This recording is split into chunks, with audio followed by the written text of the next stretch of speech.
Hemos llegado ya a la cascada de los Vados, perdón.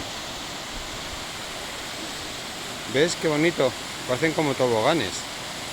Esta es la unión de dos pequeños arroyos.